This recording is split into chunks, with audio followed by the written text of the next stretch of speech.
Hello everybody and welcome to this week's segment of answering your health related questions to why.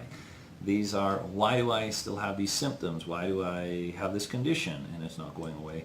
And maybe why do I have this diagnosis?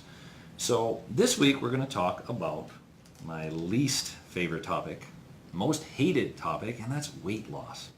Why do I hate it so much? It's because people have been programmed, many people have been programmed the wrong information, and then they need to be reprogrammed the right information. So today, first off, the reason why I hate this topic is because people are told the three most common myths. As long as you exercise more and eat less, you are going to stay lean and fit. That couldn't be farther from the truth, because you need energy, you need a fuel source to increase your metabolism so you can actually start burning calories and leaning out. So that is wrong. The second most common myth that I see is weight is the problem. That, focusing on fat tissue. Fat is actually a symptom. It's a symptom of some other underlying problem that's going on in the body. So if you identify the underlying problem, you will correct the weight problem. And because and you see this when one strategy to lose weight works for one person and it doesn't work for another person, it's because everybody has a different, or most people have a different underlying problem where their body starts holding onto extra fat tissue. So don't look at the weight, look at the underlying problem.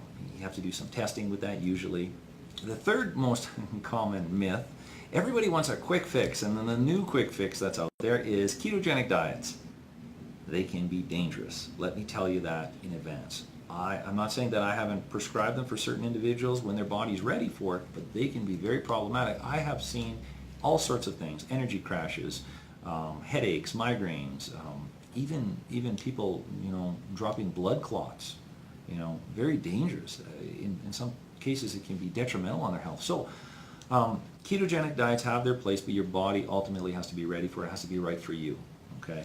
So what works for weight? Well, that's $1 million question, because first off, remember, everybody has a different approach. However, there is one thing that can be done that is usually a problem for most people dealing with weight. And when I'm working with my clients and weight is one of our goals to reduce weight, I tell them this. This is exactly what I tell them. I tell them that losing weight is a blood sugar battle.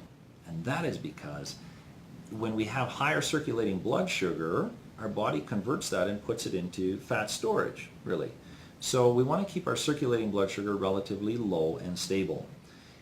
It doesn't mean that diabetics or pre-diabetics are the only ones dealing with, or potentially dealing with weight gain and inability to lose weight. When I say high circulating blood sugar, it's usually throughout the day, spikes and drops in blood sugar, up and down and up and down. Every time it goes up, you end up putting that sugar into a form of storage. And blood sugar isn't only about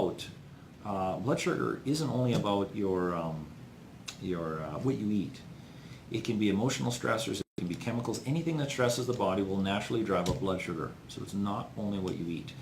And the first thing, you have to get your energy up so you can start burning fat tissue and burning up blood sugar in your body. So think of weight first and foremost as a blood sugar battle. This is usually a big piece of it for many people, but there's other things, of course.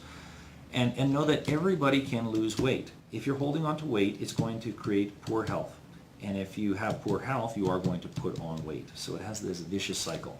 So I hope this was helpful for you. Please note that with the right approach, the proper testing, everybody can lose weight for long term, not have the ups and downs, and live a healthy life. Everybody can. So I hope this information was helpful.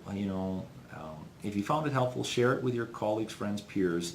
If they're dealing with this, they deserve to know the truth as well.